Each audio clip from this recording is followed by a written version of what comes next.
That guy's not ineffable or anything. He's just a dude in armor with a flail, and that's fine. Yeah, Sometimes you that's keep cool. it simple.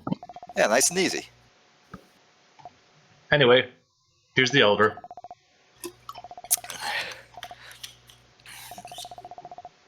Love that save bar.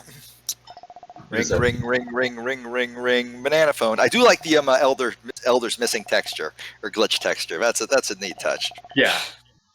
Like, that's one of the things that, like, the intro was really, like, subdued with what it was doing, and this here where it's like, the Elder is clearly dead, but he's still calling you, and there's this texture here, and you're not exactly sure what's going on, but something is fishy. That I like. Yeah, that I like. Yeah. I like this fizzy So, like, blue potion, too. It's like he's supposed to call you. But you But- know, Never mind, I dead. hate it. he's scripted to call you, but you know, it's no longer there. Exactly. You got deleted. See, that I dig. The whole like, oh, we wrote it's dangerous to go alone in blood. Nah, that was a misstep. Yeah. Oh, good, we're poisoned now. That's okay. We have lots of bushes. As long as I eat them fast and the poison kills me, we're fine. Delicious bushes. Alright, anyway, we need to go back to the library, which the fastest way to do that is to go down here. Actually, this is the faster way to do it. Bike over to the Elder's Cave, get a dime from a villager who's just walking by, as one does, and go into the library. Say hi to the librarian. Oh, hey, some random guy gave us $10. Yeah, sometimes just... No, it's 10 cents. The currency in this game is cents. Ah, that makes sense. So when you're broke, you're out of cents. intentional, and I'm mad at myself for doing it. It's just because Paige is on screen, isn't it? Damn it! No, I am so mad at myself. Yeah, this is Paige, the librarian. She has puns for days. So mad, you don't even know. So mad. For her subterranean swamp. Yep, that's our next dungeon. Paige will tell us where the next dungeon is. She'll also...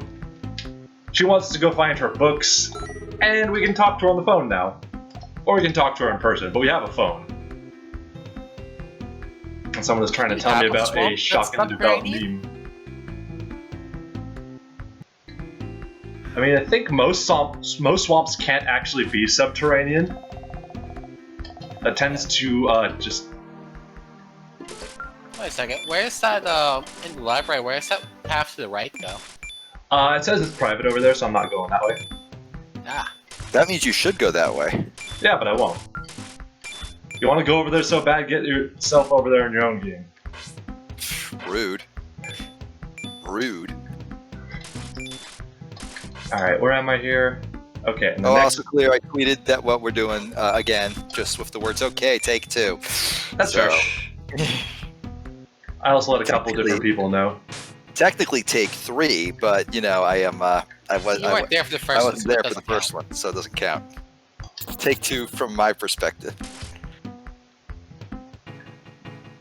Yeah, I'm just trying to figure out which way it is I need to go in here. So, overall exploration in this game is a little better than the dungeon, I'd say, because we don't have a whole lot for it right now, but there are ways in this game to sequence break, mostly with like the different potions that you can find. Some of them can be potions that can open up different paths. There's also a couple other things that can help you sequence break. You also don't have to complete dungeons, of course. You can just go in, get the item, and be like, I'm gonna fight him in whatever order I want, which that's not exactly the same, but it's an option. There's, of course, a trading quest here, too. That's what this an office is for. Trading quests are good. That's an actual fact. Yep. Especially because when you find a whole bunch of people who are like, I need this thing that you clearly don't have, and you're like, well, damn, I can't do anything here. And then you come back to it, and you're like, that one thing I traded way long ago opened up this entire chain link of things. And now I get to go on a whirlwind tour and find all these people and help them out. That's fun. I like doing that. I remember one floor in one of the extra dungeons in the Final Fantasy 1 remake. It just had a floor of a bunch of different dwarves that was like, Oh, I remember I need that. this thing. and each one would give you a different thing that another dwarf needed, and you just had to go all the way across the floor. So it's the same concept, but concatenated down into a single Final Fantasy 1 floor, complete with random encounters, I believe.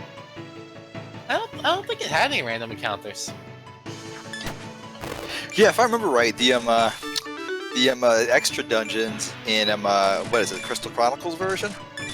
Dawn of Souls. Dawn of Souls. Dawn of Souls. Okay, so That's what we're talking about. Crystal Chronicles. That's the game that's Dawn of coming out Souls. in a Yeah. couple months. Again. Oh God. You didn't appreciate it the first time. Maybe you'll appreciate it this time. I did appreciate it. No, I fun appreciated it. That was the first game I played with my first college girlfriend. Oh. Oh, It wasn't a bad relationship. It was just a go nowhere one. But hours of like sitting like in her like apartment with her 2 roommates, all of us holding the Game Boy, just sort of staring at the screen, going, Were you okay. the one forced to hold the bucket? 8 out of 9. No, I wasn't the bucket holder, but we'd killed like 8 out of 9 lizards or whatever, and we just could not find the 9th. We were there for like 3 hours. And It was so everyone extremely involved tedious, became my dear. progressively more pissed off at each other. Yes, we were. By the end, we were just as a group very upset with Final Fantasy Crystal Chronicles. I don't think And we ever each played other. it again after that. I think after that we were done. We were just like, nope, we've had enough. Yeah, it sounds. Soon you'll be able to relive that with people over the internet. Oh, You can I think relive that playing across like PS4, Switch, and phone. Yeah. Oh God, the mobile crossplay. Now that's what it was missing all along. The Final Frontier. Yeah, it's crazy. I'm I just wonder how very it glad worked. I have no idea or context for like any of this because I never actually played the game. It just sounds like an adventure of some kind, like what I There was imagine one person being gets here to hold the whenever I bucket. talk Overwatch. Yes. It was my favorite detail from that entire chapter of my life is that we broke up over Christmas break, and I forgot to pick up my Game Boys that I had left over there. Oh no! Oh And then no. We were Wait, in how many Game Boys? just 2, like one for my brother, but like they were the old Ah. like versions. We both upgraded to SPs by then, so I didn't even care. And then later, we were in the same class, and she was sitting like 2 rows ahead of me. That was one of those giant auditorium deals. And I was just like, you know what? We broke up. I'm okay with just not talking to her. So I was in Those this Game class Boys for, like, aren't worth that much. I was just in the class. I was in class for like a month, just vaguely aware that like she was in the same room as me, and just not gonna do anything about it. And then one day, I was like took too long to pack my bag at the end of the class, and just walked out into the aisle right into her. And she was like, "Oh my God!" And I was like, "Hey," and she's like, "Hey, I still have your Game Boy. I'm real sorry about that." And I'm like, "No worries, it's cool." And that was the last time we ever spoke. All right. That's a good So, end you to know- a relationship. As far as breakups go, not bad. Good end to a relationship. I still have your Game Boy. Don't worry, I So, don't care. Yeah, very don't worry tiny, about it. mysterious cave. Oh Very yeah, we mysterious. got ourselves a piece You of heart haven't in heard that from the cave. chat. Yeah, I feel like there are ways in which this game is trying to present itself as maybe not edgy, but definitely more A like bit more ham-fisted than it needs to be, I'd say. yeah, like the piece of heart being like a literal aorta, just like Mhm. just that chunk of the heart is it's. I dislike saying something is trying too hard because effort is always appreciated, but Mhm. it's definitely putting its It's effort putting its effort in the wrong in the place. wrong place. Yeah, that's a good way to put it. Yeah. Like, you can do that sort of suddenly gory thing really well in some situations, like Jimmy and the Pulsating Mass does it really well, because it starts off with just, oh yeah, it's just an Earthbound clone. You're playing as a kid on a cloud adventure, and you're just gonna go get some honey for the bees. And then, after you've been doing that for like at least 30 minutes or more, only Yeah. after that does it suddenly take a hard dive into everything as hell. And it works Yeah, really like- well for that. Yeah, I actually Yeah, remember you having gotta take- having a decent bit of like actually being a bit anxious when in the major dungeon that happens there.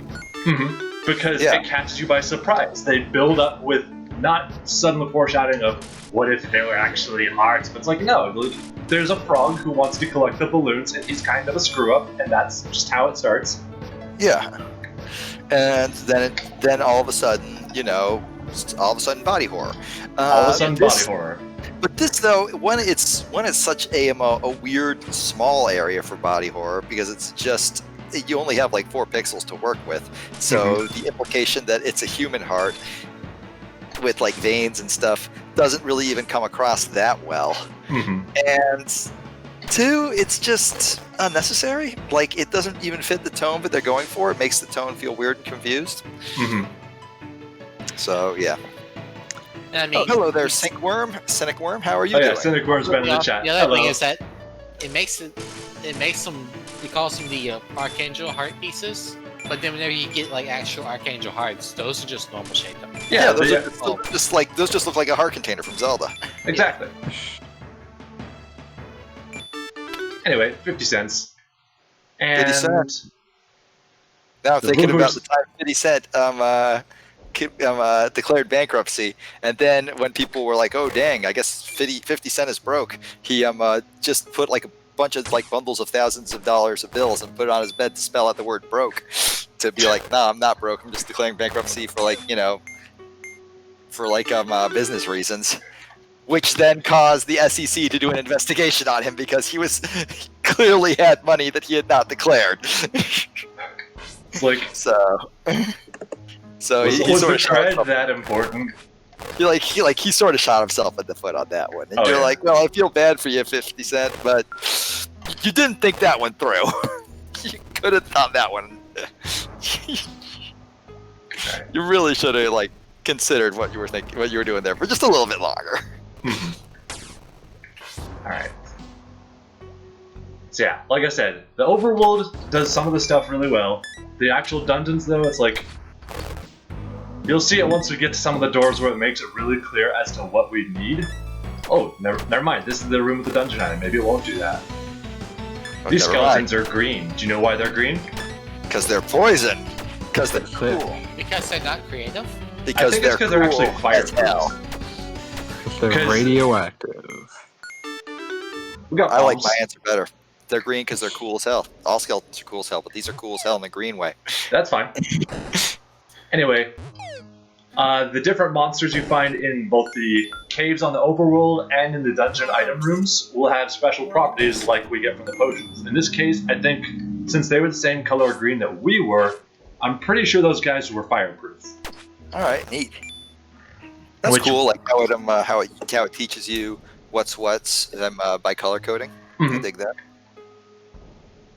Of course, we have no way to verify that, but they didn't seem especially harder than regular skeletons, so I'm just going to guess that fireproof was what it was.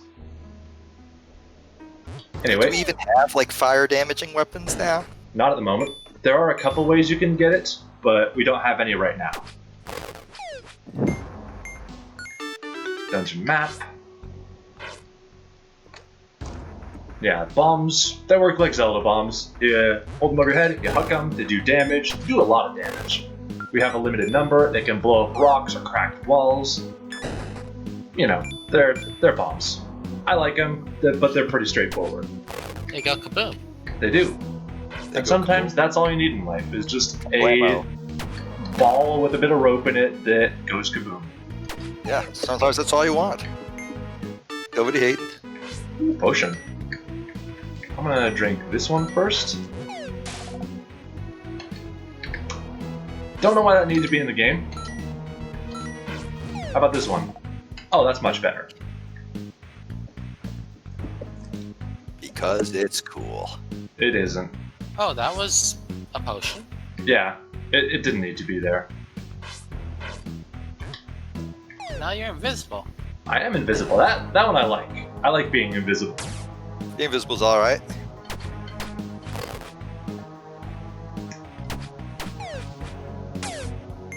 Okay, got ourselves our key so we can go fight our Archangel in the next area.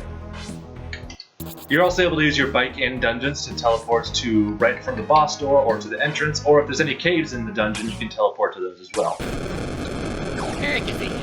Very cool. Anyway, very nice. Time for our first Because Archangel. if you use potions, to sequence break, that's mostly only one way. Oh yeah, it is definitely a feature that you're able to do that if you get yourself stuck somehow. Hit the leeches. Yep.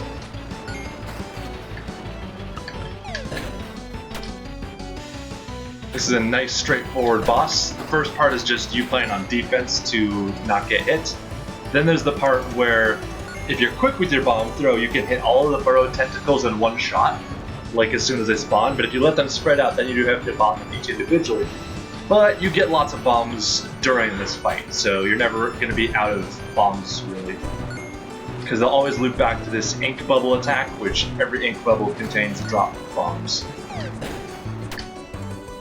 Every drop of bombs is like what? 2 apiece. Okay.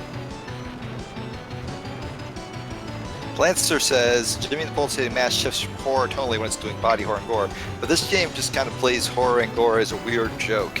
And I don't want to say it does that entirely, because it's clearly like going for something more serious than not, with like the corrupted memory bits and the ways in which like the ways in which it portrays the teacher being genuinely concerned with the glitched school and being unable to help her students. Mm-hmm. Like had it not added the had it just like stuck with the little like hints that like it's a video game but it's sort of a broken video game, Mm-hmm. that probably would have served it better, I think. Yeah, if it started with just the school intro and you getting kicked out of that and didn't have the Elder Cave immediately after, it would be a perfect opener for this game. Yeah, that would be a really good opener.